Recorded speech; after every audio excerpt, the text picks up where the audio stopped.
안녕하십니까. 개미문능입니다.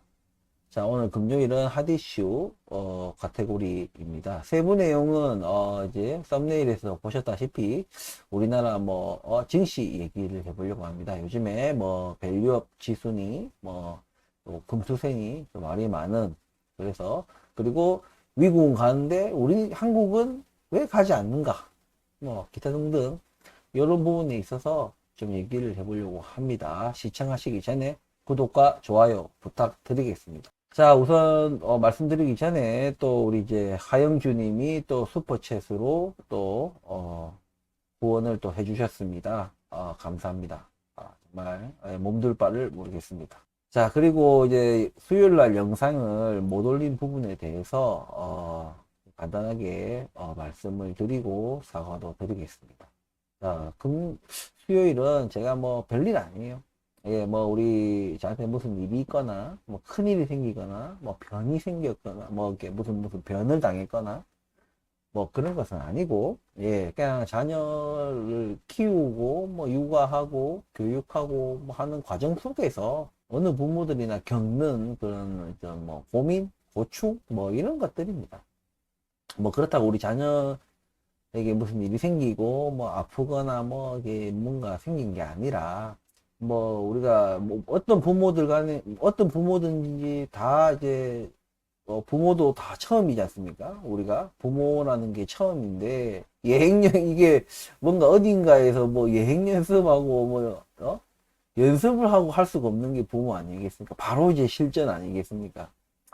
그래서 저 나름대로 이렇게 고민을 많이 하고, 우리 자녀들에게 어떤 것이 좋은 어떤 뭔가 가르침인가, 교육관, 인생관, 직업관, 가치관, 이런 것들을 우리 자녀들 눈높이에 어떻게 맞춰서, 올바르게 가르쳐 줄 것인가, 내가 또 뭔가 내가 좀 편협한 생각을 가지고 있지 않는가. 그런 것들에 대한 고민. 내가 지금 하고 있는 것이 맞는 것인가. 그래서, 그러니까 그런 것들에 대한 고민, 이런 것들. 예. 그래서 내가 이제, 뭔가를 행할 때, 그 어떤 피드백, 자녀들로부터 뭔가 피드백이 있을 때, 그게 표정이 됐던, 기분이 됐던, 말이 됐던, 뭐가 됐던 간에, 그 피드백을 받았을 때, 부모로서 이게 자꾸 의구심이 들 수 있거든요. 내가 지금 하고 있는 것이 맞는 것인가라는 거에 대해서. 그런 부분에 대한 또, 이렇게 고민, 이런 것들이 자꾸 이렇게 뭔가 이렇게 좀 겹치면서 이제 조금 제 감정까지도 조금 뭔가, 애한테 무슨 감정을 쏟아냈다 이런 것보다도 하여튼 그런 것들이 좀 복합적으로 좀 움직이는 것 같아요. 하여튼 어제 그래서 지금도 아직도 목소리가 그렇게 뭔가 텐션이 좀 올라와 있지는 않습니다. 그래도 우리 또 구독자분들과 시청자분들과의 약속이니까 예, 이게 하고 싶다고 하고 안 하고 싶다고 안 하고 그렇게 해서는 안 되겠죠. 예. 그래서 그래도 어제 이제 엊그제 이제 수요일 날 영상을 또 제 개인적인 일로 또 못 올리게 된 점은 다시 한번 사과를 드리면서 너무 이렇게 큰일 아니고 예 저한테는 막 고민되는 그리고 감정이 또 이렇게 왔다 갔다 할 수 있는 일이지만, 예, 그렇게 또 겉에서 볼 때는 또 큰일이 아닌 일이니까 너무 또 걱정하지 마시고요. 또 걱정해 주신다고 또 댓글 달아주신 또 분들께 다시 한번 또 감사하다는 말씀 드리겠습니다. 자, 짧게 이제 인사말 드리고, 자, 이제, 이번에 이제 밸류업 지수 관련해서 발표를 했는데, 시장에서는 굉장히 이제 좀 이제 실망스러운, 예. 근데 실망할 게 뭐가 있나 싶어요, 사실. 저는 기대부터 안 했습니다. 왜? 왜냐면 지금 우리나라 한국의 어떤 증시, 이 태생적으로, 태생적으로라고 얘기를 해야 되나? 그러니까 우리나라 자체가, 우리나라가 볼 때는, 아니, 중국, 베트남, 러시아, 이런 걸 봤을 때는 우리나라 굉장히 좀 선진국적인 시스템을 가지고 있다. 개방적인 어떤 금융 시스템을 가지고 있다라고 우리나라 국민들이 좀 착각하실 수도 있는데 착각입니다. 코리아 디스카운트라는 것 자체가 생기는 것이 우리나라가 아직 선진국 수준의 어떤 금융 시스템을 지금 하고 있지 못하다는 걸 반증하는 거예요. 그게 뭐 정부 제도의 문제일 수도 있고, 그리고 우리 기업들 자체, 예, 뭐 배당도 없고, 뭐 또 이 뭐라 하죠? 세습, 재벌 세습, 뭐 이런 것들, 이런 문화, 예. 그리고 뭐 혁신도 없고, 뭐 그런 것들. 그러니까 여러 가지, 그리고 우리 뭐 지정학적 그런 리스크라고 하죠. 뭐 북한과의 아직 휴전 상태인 그런 세계 또 유일한 또 분단 국가 뭐 이런 것들, 이런 이슈, 뭐 이런 것들이 계속 존재하기 때문에 뭐 이런 부분에 있어 가지고 조금 한국이 코리아 디스카운트를 받지 않는가. 그래서 이게 그냥 인위적으로 뭐 정부에서 뭔가 이게 뿌리 깊은 이 뿌리부터 치료를 하지 않고 뭔가 이 거치대로 무슨 뭐 정부에서 무슨 밸류업 지수를 만들어 가지고 뭐 몇 대 기업에 무슨 뭐 이게 아무 스무짝이 없어요. 뭐 언제는 뭐 저기 국민연금이 뭐 투자 안 했습니까? 뭐 국민연금 투자 안 했어요. 국민연금은 뭐 개인 업체예요. 그러니까 이게 아무 그게 없어요. 근데 세금 이제 금투세 관련해서는 이거는 조금 커요. 왜냐면 금투세를 관련해 봐. 우리가 평소에 생각해 봅시다. 평소에 우리가 금투세라는 게 없어도 증시가 안 오르고 코리아 디스카운트도 늘 항상 반영되어 있는 게 한국 증시였거든요. 근데 금투세 말만 나와도, 그러니까 금투세가 없던 시절에도 이 모양 이 꼴인데 금투세까지 생기면 누가 투자하겠냐는 거지. 이거는 지극히 당연한 거예요. 그러면 좀 뭔가 금투세를 받기 위해서 그냥 소득 있는 곳에 세금이 있다. 저 그거 완전 동의합니다. 완전 동의하는데 소득이 정상적으로 너희들이 할 수 있느냐, 컨트롤 할 수 있느냐. 아무 개뿔도 모르는 요 개미들만 금투세 뜯어먹으려고 하는 거 아니냐. 기관들은 요래저래 다 빠져나가고 그 공매도 무차입 공매도 이것도 뭐 제대로 하나 컨트롤 못하는 것들이, 왜 우리가 공매도라는 거 제가 말씀드린 공매도는 없으면 안 돼요. 있어야 됩니다. 공매도는 있어야 돼요. 근데 지금 우리나라 어떻게 해놨어요? 지금 공매도 금지해놨잖아. 이거 자체가 선진국이 아니란 얘기예요. 그러니까 우리나라 금융 그 시스템 자체가 선진국이 아니라는 것을 반증하는 겁니다. 이거 하나만 봐도 공매도 금지라는 것은 굉장히 그 단기적으로, 초단기적으로 정말 그럴 때만 잠깐 하는 거예요. 이거를 지금 뭐 몇 년째 지금 하고 있잖아요. 왜 우리나라 국민들이 막 근데 무슨 동학개미 운동이니 뭐니 하면서 주식하는 사람들이 많아지고 주가 떨어지는 게 공매도 때문이라고 생각하니까, 예? 밑도 끝도 없이 그냥 공매도 때문이라 생각하는 거야. 근데 지금 공매도를 금지한 지금 이 시점에서 다시 생각해보면 공매도 때문에 주가가 안 떨어졌어요? 공매도를 안 하니까 아예 주식시장을 떠나버리는 거야, 그냥. 그리고 공매도를 이딴 식으로 시행하는 나라, 아니, 공매도를 금지할 수도 있어요. 여러 가지 이제 무슨 경제 위기가 온다든지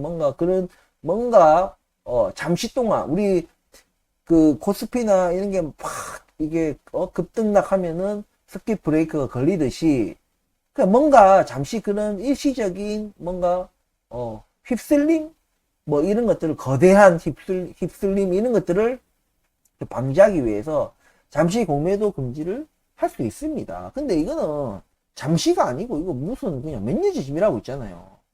이렇게 공매도를 정치적으로 그냥 하는 것 자체가 우리나라 금융 시스템 자체가 후진국이다. 여기서 그냥 코리아 디스카운트예요.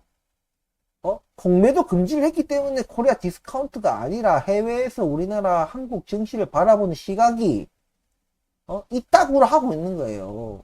제가 중국에 투자하지 않는 이유가 뭐라고 했습니까? 중국은 그냥 지것들 멋대로 해요. 룰이 없어.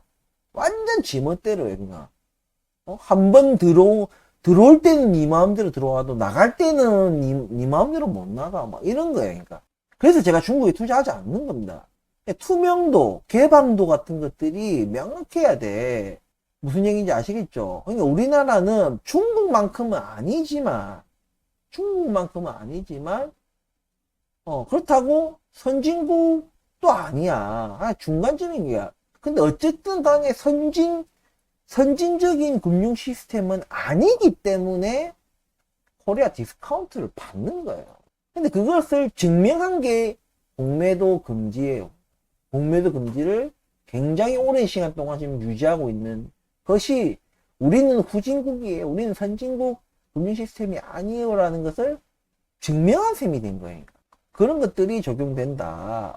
그래서 그리고 뭐 여러 가지 우리나라 뭐 아까 얘기했듯이 지정학적 리스크부터 해가지고 이런 것들 이런 것도 똑바로 안 되고, 그리고 작전 세력에 대한 그리고 이거 주가 조작이나 뭐 이런 것들 해서 미국은요 이거를 할 수도 없고, 한다고 하더라도 잡히면은 그냥 이거는 뭐 쪽박 차는 걸로 끝나지 않습니다. 우리나라는 뭐예요?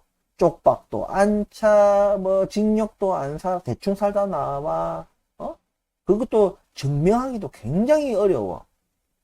근데 미국은 너무나도 쉽게 잡고 증명도 간단하게 되고, 대신에 벌은 어마무지하게 때려버려요. 그러니까 무식하게 그냥 때려버립니다. 왜냐면은 이 주가 조작이라는 거는 그냥 단순히 사기범 이렇게 보면 안 돼. 왜냐면 피해가 너무 크거든요.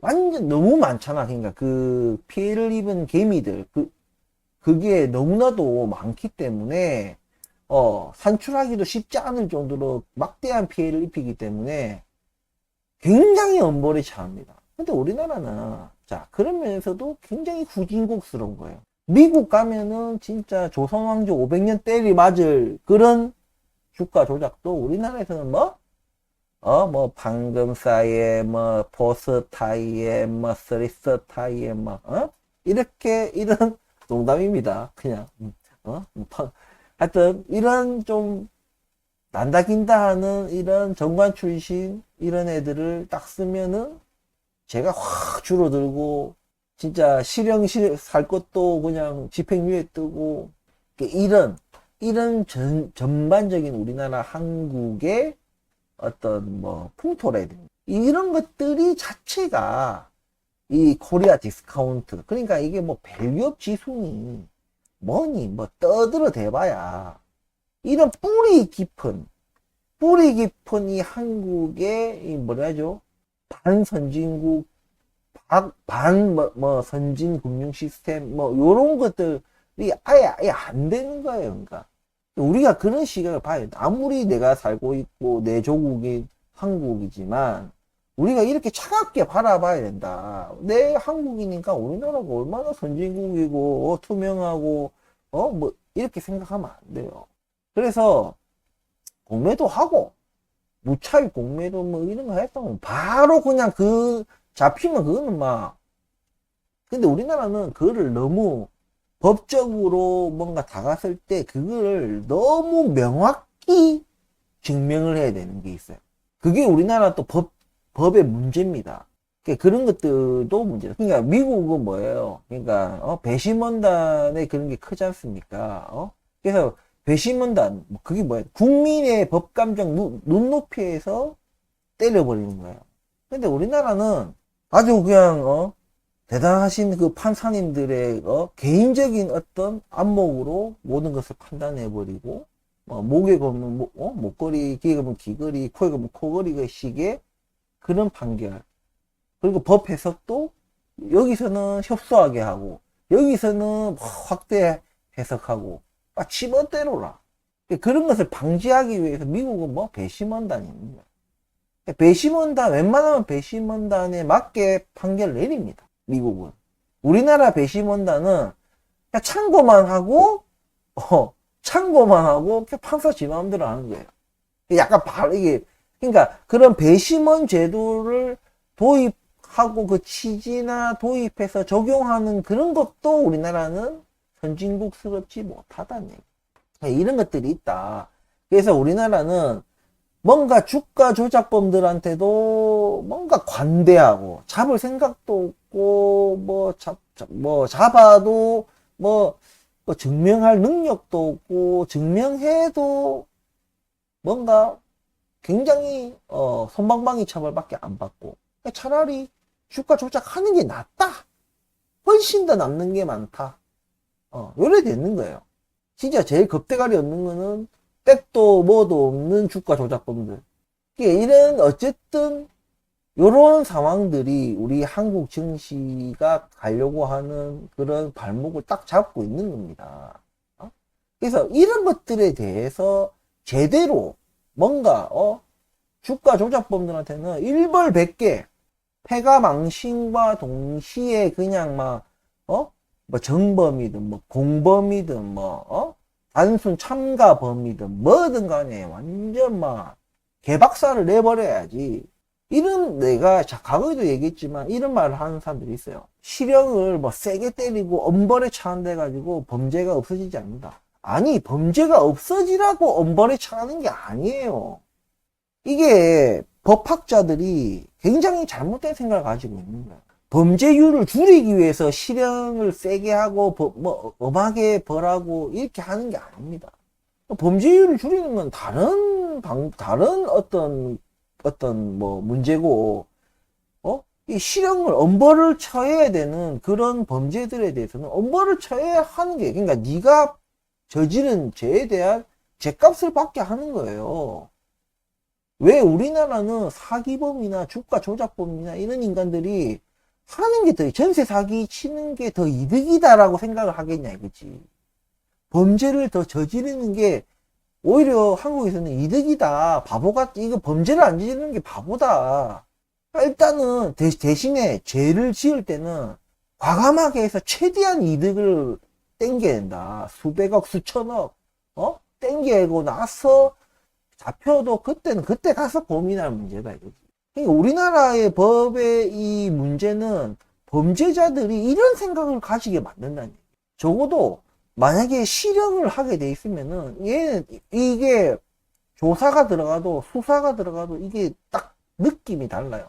걸려봤자 뭐 집행유예 아니면 뭐 징역 2년, 3년, 5년 두드려 맞는 거 하고 그때 이제 막 검찰이 막 수사 들어오고 그러면은 범죄자들이 이 뭐라 하죠? 당황한대나 뭐 무섭다 해야 되나 이런 거 하고, 이거는 걸렸다 하면은 징역 30년, 50년 받고 전 재산 다 털리고 막 끝까지 재산 추적해가지고, 만약에 이거 해가지고 복구 안 되면 30년, 50년으로 끝나는 게 아니고 80년, 100년 진짜.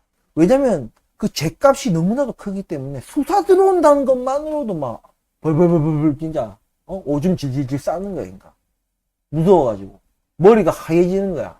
우리가 범죄율을 낮추기 위해서 하는 것이 아니라 그냥 죄값을 받는 겁니다.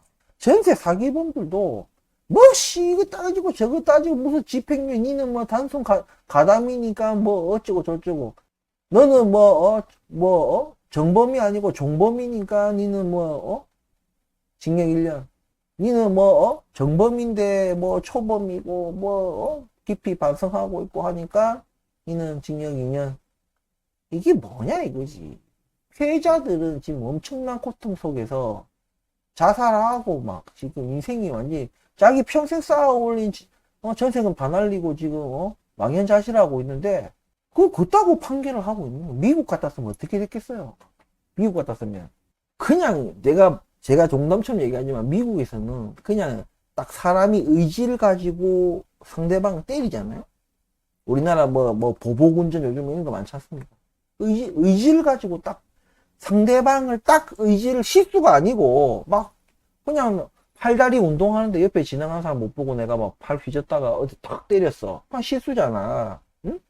모르겠는데 내가 진짜 의지를 가지고 주먹 쥐고 내가 진짜 이 사람을 고통을 주겠다 이런 의지를 가지고 딱 진짜 한두 대만 때리도 진짜 난리 납니다. 그냥 5년 한두 대에 그냥 5년 가는 거, 5년 8년 전과 있다 10년 넘어가는 거예요. 무조건 10년 15년 가는 겁니다.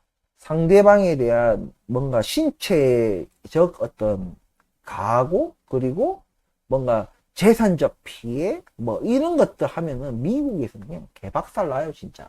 그러니까 미국에서는 일반적인 그 시민들은요 범죄라는 것을 아예 생각을 안 해요. 굉장히 떳떳하게 범죄자들은 그냥 애초부터 범죄자인들 애초부터 범죄자들이라는 말이 웃기긴 한데 이미 잘못된 길로 들어서 가지고 예? 그런 사람들 현금 좋아하고 예, 현금 좋아하는 사람들 예? 그런 사람들은 원래 범죄자이기 때문에 뭐 별 하나나 두 개나 그냥 그게 그거예요. 근데 얘들도 굉장히 무서워합니다. 경찰에 대해서. 왜냐면 요즘 말이잖아. 그냥 뭐 작은 거라도 범법행위를 해서 딱 잡히면은 그냥 진짜 작은 것도 5년 8년. 우리 이번에 그 옛날에 그 성착취물 무슨 동영상 그거 파문이 있었는데 금마가 뭐 손머식이었잖아요 이름이. 하여튼 금마가 뭐 미국에서 재판을 받냐 한국에서 재판 받냐 우리가 한국으로 미국으로 이제 강제 송환을 보내냐 안 보내냐 말이 많았잖아. 우리나라 재판이 안 보냈잖아요. 그러고 나서 그 사람한테 1년 6개월인가 1년 3개월인가를 때렸어요. 근데 그게 미국 가면은 그때 당시에 추측하기로는 40년인가 50년대 때려 만다 그랬어. 근데 우리나라에서는 1년 6개월이야. 그러니까 이 인간이 미국으로 송환 안 되려고 막 또 아버지가 또 나서가지고 막 그냥 미국 그렇게 돼 있는 거야. 그러니까 미국은 미국에서 그 성착취물 동영상 아동 성착취인가 뭐 하여튼 그런 동영상 하나 다운로드 받은 한 개 동영상 한 개 다운로드 받았는데 징역 7년 받았어요. 그러니까 이렇게 엄벌을 하기 때문에 이 범죄자들에 대해서는 국민들이 확실히 있는 거예요. 이게 범법 행위를 하는 사람과 안 하는 사람. 당연히 법법 행위를 하지 않는 사람들은 범죄자들을 굉장히 무서워하지 미국에서는. 아무튼 조금 말이 새긴 했지만 어쨌든 우리나라 이 한국 정치 주가 조작범이든 뭐 분식회계든 이런 거 있잖아요. 미국에서는 그냥 걸렸다 하면 그냥 개작살 나는 거예요. 그냥 분식회계고 뭐고 있잖아요. 그러니까 고의성을 가지고 분식회계하고 공시를 뭐 공시 위반을 한다든지 뭐 이런 장난짓거리 치면은 그냥 망하는 거예요. 그냥. 근데 우리나라는 그렇지가 않다. 아까 말했듯이 그 난리를 치고도 징역 1년 몇 개월 받는 거. 미국 가면 40년, 50년 받을 것도 우리나라에서는 1년 몇 개월 받듯이 주가 조작범들도 똑같은 거예요. 그래서 우리나라가 뭐 자꾸 뭐 밸류업 지수니 뭐 금투세니 뭐 이게 중요한 게 아니에요 지금. 수박 겉핥기식의 겉도는 뿌리 치료를 안 하고 자꾸만 거칠에만 자꾸 하려고 하는 거예요. 근데 해외 기관들이 그걸 모르겠냐? 해외 투자자들이 그걸 모르겠어요? 어느 나라에서 우리나라에 투자하겠습니까? 그 금융 선진국이 나라에서 투자할 거예요. 그런 나라에서 우리나라를 바라볼 때 북한이랑 밑에 있고 중국이랑 비슷하고 뭐 주가 조작범이 그냥 뭐 드러난 사실만 해도 주가 조작범 잡아들일 생각도 없고 수사할 생각도 없고 겨우겨우 잡았는데도 뭐 입증할 생각도 없고 겨우겨우 재료 뭐 입증 자료라고 냈는데 그냥 솜방망이 처벌받고 공매도 금지는 뭐 한도 끝도 없이 그냥 정치적으로 공매도 금지를 이용하고 투명하게 하지 않는 거예요. 그래서 저는 처음부터 뭐 정부가 무슨 코리아 밸류업 지수니 뭐니 밸류업이니 뭐 개소리 떠들 때 단 1도 그냥 관심이 안 가요. 기대도 안 되고 아니야 다를까 개뿔도 없는 하나마나한 밸류업. 거기에 보세요. 아까 금투세 얘기했죠. 금투세가 없어도 개판 5분 전인 우리나라 금융 시스템인데 예? 아까 금방 얘기했듯이 주가 조작범들이 활개를 치고 주식 작전이 아주 그냥 어떤 사람들은 우리나라 모든 종목이 다 작전 세력이 이렇다. 주가가 오르면 작전 세력이 어쩌다. 작전 세력이 없는 종목이 없어. 농담 반 진담 반처럼 그렇게 얘기할 정도로 이렇게 주가 조작이 아주 횡행한 이런 판인데 그래서 여기서 MSCI 지수에도 못 들어가고, 뭐, 개판 5분 전인데, 여기다가 그 세금까지 때려버려. 금투세 세금까지 때려버려. 이거 아니어도 코리아 디스카운트니 뭐니 난리인데, 그다 금투세까지 때려버려.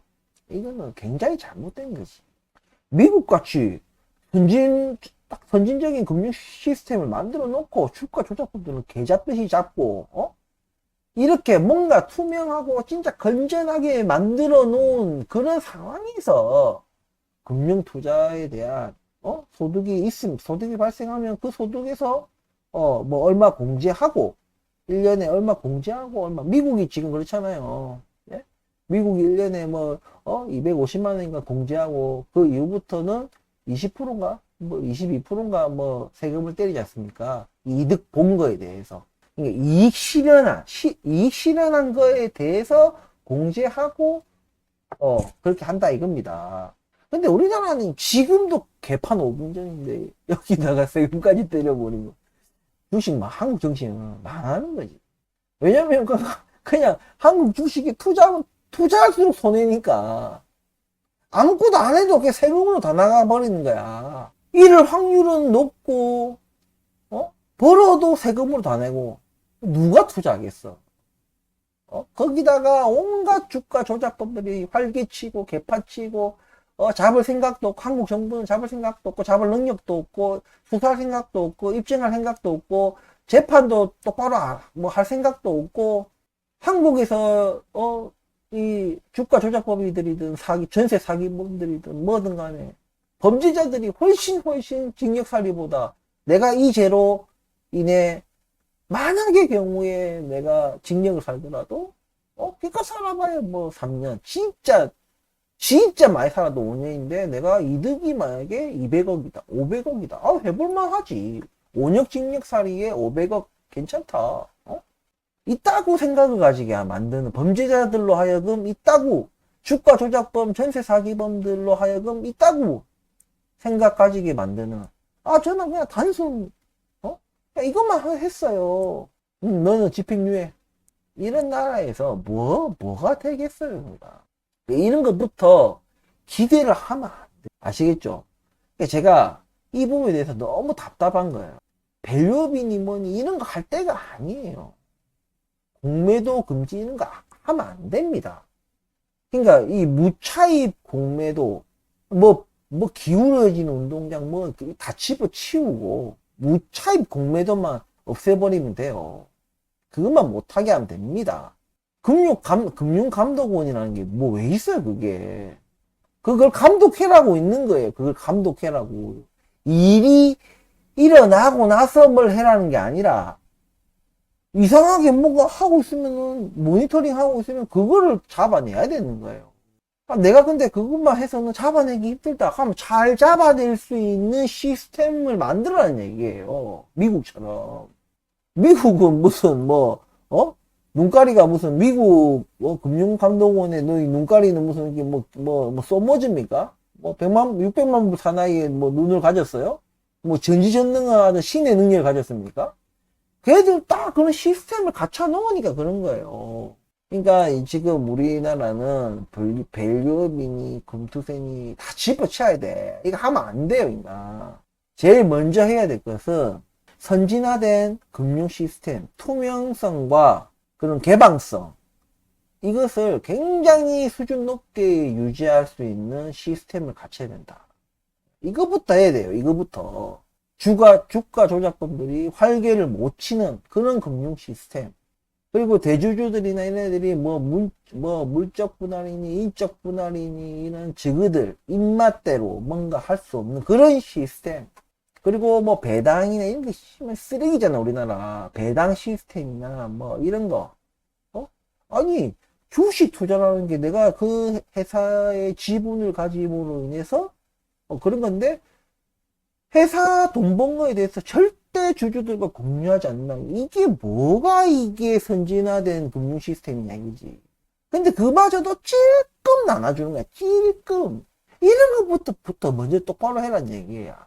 주주들에게 손해를 끼칠 수 있는 그런 물적, 인적 분할의 뭐 여러 가지 이 대주주들이 행하는 뭐 금융 조달이라든지 이런 것들에 대해서 투명하게 해야 된다. 얼마나 이 주가 조작범들이 판을 많이 치겠어, 우리나라에.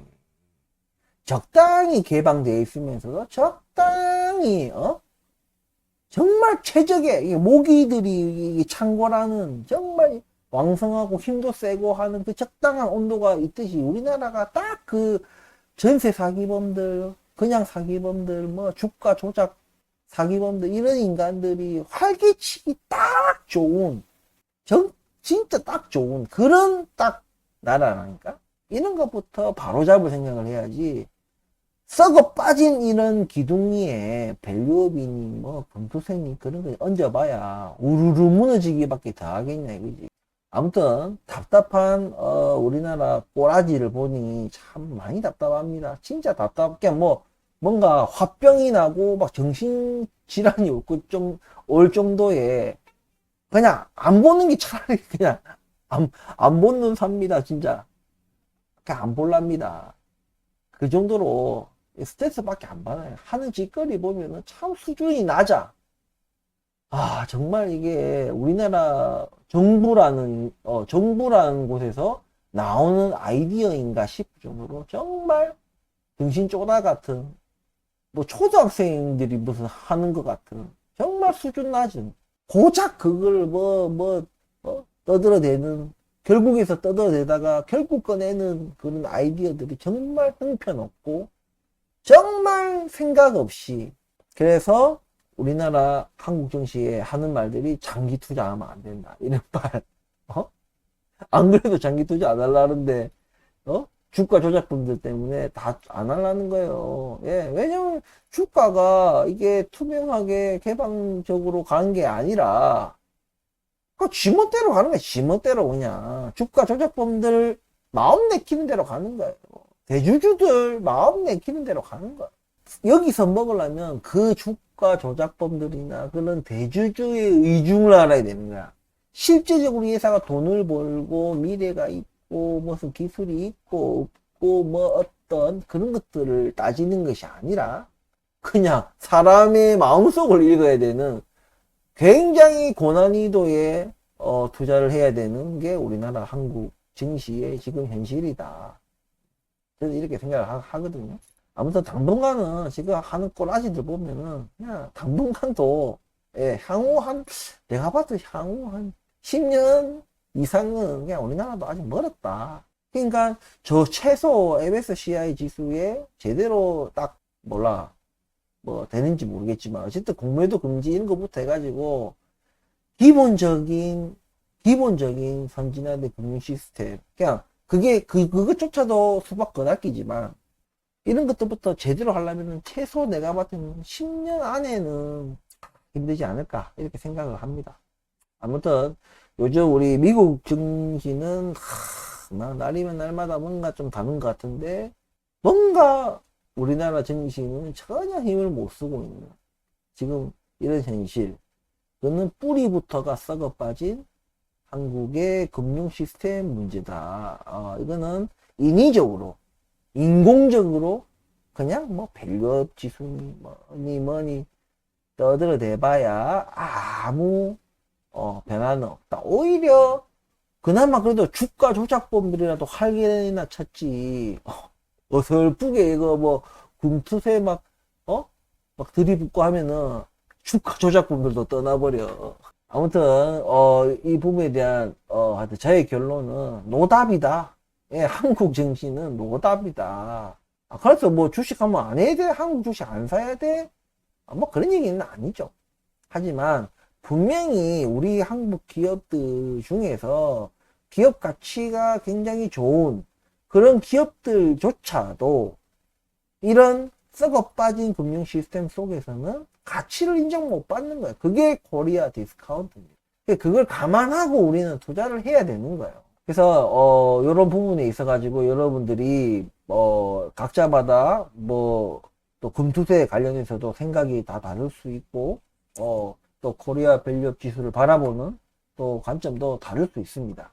하지만 제가 보는 관점은 밸류업이니 금투세니 뭐 이런 것 자체가 중요한 것이 아니라 기본적인 이 증시 금융이라는 것에 대해서 그냥 기본적인 거 보장된, 그러니까 뭔가 개방성과 투명성이 보장된 금융 시스템, 그리고 뭔가 그런 주가 조작이나 뭐 이런 것들에 대한 보다 완벽한 어떤 아예 주가 조작범들을 뭐 자기가 주가 조작하겠다는 사람들을 말릴 수는 없잖아요. 적어도 이 사람들을 찾고 수사하고 일벌백계하고 하는 최소한의 그런 것들, 사법제도 이런 것들이 또 제대로 돼야 되고, 그리고 대주주나 뭐 이런 것, 이런 사람들 내부 어떤 정보를 뭐 이용해 가지고 뭘 한다든지 이런 것들에 대해서도 좀 더 엄격하게 그거를 할 수 있는, 우리나라 너무 느슨해요. 기업 친화적인 좀 금융 시스템이라 해야 되나? 이런 것들, 이런 거 기본적인 것부터 먼저 해야 되지 않나. 그 다음에 뭐 밸류업이든 뭐 금투세든 이런 걸 고민을 해봐야 되지. 그것도 좀 치열한 고민을 하고 업계 토론도 하고 뭔가 이렇게 좀 하려면 좀 제대로 해야 된다는 느낌. 근데 뭔가 이것도 다 정치적인 그런 걸로 그냥 급조해가지고 만들어갖고 막 발표하는 이러니까 우리나라가 후진국인 거예요. 외국에서 보면 얼마나 우리나라가 아무리 베트남에서 막 자기들이 뭘 한다 해도 후진국처럼 보이잖아요. 그죠? 중국도 아무리 자기들이 뭘 한다 해도 우리나라 시각에서는 중국이 후진국처럼 보이잖아. 캄보디아가 아무리 뭘 한다 해도 캄보디아는 후진국인 것처럼 똑같은 거예요. 외국에서도 한국이라는 나라를 바라볼 때 그런 시각이에요. 아무리 뭐 한국에서 뭐 한다 해도 야, 저거는 중국이나 비슷해. 중국보다는 조금 더 나은 금융 시스템이긴 한데, 여전히 저기는 주가 조작분들이 판을 치고 있고, 활개치고 있고, 뭐, 내가 주가 조작하지 않을 거면 저 판에서 너무 오래 있으면 안 돼. 미국 사람, 독일 사람, 뭐, 외국의 하여튼 선진국들이 우리 한국을 바라볼 때, 우리 한국이 베트남 바라보듯이 바라보는 거예요. 그걸 잊으면 안 된다. 근데 계속해서 헛발질하고 멍청한 짓 한 거 보니까 역시 후진국이네 이렇게 생각한단 말입니다. 아무튼 여러모로 지금 우리나라 한국 경제가 뭐 인구 문제부터 해가지고 일자리 또 그나마 우리나라를 지탱해 오던 뭐 반도체 이런 것도 또 휘청거려 쌓고 자원도 없지 고물가에 고환율에 또 금리를 또 내실 수 없고 부채는 또 어마어마하고 예? 기업들에게는 뭐 기술도 없고 뭐 경쟁력도 없고 개뿔도 없어요. 정말 답답한 대한민국 경제다. 우리나라에서 잘하는 건 뭐다? 그냥 부동산 부채고 지랄이고 그냥 부동산 가격만 열라 띄우기. 우리나라는 그냥 부동산 띄우기 이거밖에 없는 나라다. 모든 경제 성장 동력을 다 잃어간다. 인구도 없어. 애도 안 나와. 학교 다 없어지고 있어. 그리고 학교도 그나마 있는 학교도 뭔가 뭐야지 과나 어떤 진로에 너무 그 편중이 커요. 막 다 의사 가려고 하고 다 뭐 반도체 가려고 하고 다 뭐 AI 가려고 하고 이런 것도 너무 편차가 크다. 그리고 우리나라 막 걱정이 됩니다. 사실 진짜. 아무튼 진짜 눈으로 학교들이 우리 부산만 보더라도 진짜 학교가 다 없어지고 있어요. 학교가 있어도 한 학년에 몇 반도 없어. 그리고 한 반에 애들도 몇 명 없어. 그리고 진짜 노인들 진짜 많아요. 부산에 진짜. 내가 이게 이제는 와, 옛날에는 왜 이렇게 노인들이 많지? 막 이렇게 약간 갸우뚱 했는데 지금은 진짜 그냥 주변에 다 노인들밖에 없어.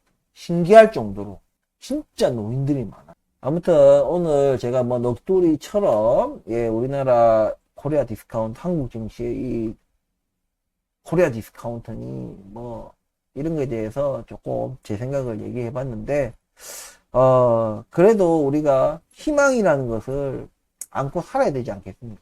저는 그래도 생각하는 게 우리 한국 증시가 지금 이 모양 이 꼴이다. 개판 5분전이다. 더 나빠질 게 없다. 이렇게 생각했거든요. 근데 금투세 티 나오고 막 이러니까 주가 조작범들 활개치고 막 그거 뭐 정부 똑바로 하지 않고 막 이런 걸 보니까 또 뭐 잡혀도 뭐 선방망이 처벌받고 전세 사기범들 이런 걸 보니까 야 이게 바닥인 줄 알았는데 지하실이 있구나. 나는 야 우리나라 이 증시가 더 나빠질 게 없을 정도라고 생각했는데 야 뭐 더 나아지면 더 나아졌지 더 나빠질 게 없다라고 생각했는데 야 이게 아니구나. 진짜 옛날 죽식 작전 영화 작전에서 진짜 바닥인 줄 알았던 개미들 진짜 지하실 구경하게 된다. 내가 딱 지금 그 짝인 거예요. 와 진짜 이보다 더 심해질 수 있을까? 더 악화될 수 있을까? 하는 게 우리나라 증시였는데 와 내가 본 거는 바닥이었고 지하실이 있어서 지하실이 지금 몇 층까지 있는지 몰라. 아무튼 이런 상황입니다. 예, 뭐 우리가 지금 주식 투자를 하고 뭐 하는 사람들로 입장에서는 굉장히 안 좋고 우울한 얘기긴 해요. 하지만 그게 뭐 제가 느끼는 현실이라고 생각합니다. 그래서 우리가 나중에 저는 뭐 공매도 금지 뭐 할 때 나는 그거 진짜 비판했거든요. 공매도는 있어야 돼. 무조건 있어야 됩니다. 하지만 건강한 투명한 그런 공매도만 허락을 해야 되겠죠. 예, 무차입 공매도 이런 거는 어떻게든 막아야 되겠죠. 아무튼 오늘 뭐 좀 뭐 비전문가가 뭔가 좀 넋두리 아닌 넋두리를 하게 됐는데 어쨌든 여러분들 생각은 어떠신지 모르겠습니다. 아무튼 뭐 제 생각은 그래요. 그래서 갈 길이 아직도 한국 정신은 멀다. 우리가 이런 좀 불합리하고 뭔가 안 맞는 이런 환경 속에서 투자해서 수익까지 내야 되니 얼마나 쉽지 않겠습니까? 뭐 얼마나 어렵겠습니까? 진짜 제대로 된 기업들은 이 모든 열악한 환경을 뚫고도 예, 잘 될 수 있다. 저는 그 믿음은 또 있습니다. 이번에 굉장히 이제 우리 증시에서는 하지 이슈 였던 뭐 밸류업 그리고 금투세 관련해서 제 의견을 좀 말씀을 드려봤습니다. 어떻게 투자하시는데 도움이 되셨다면 구독과 좋아요 부탁드리면서 오늘 영상 마치겠습니다. 주말들 잘들 보내시고 월요일날 주식 카테고리에서 다시 영상으로 찾아뵙겠습니다. 감사합니다.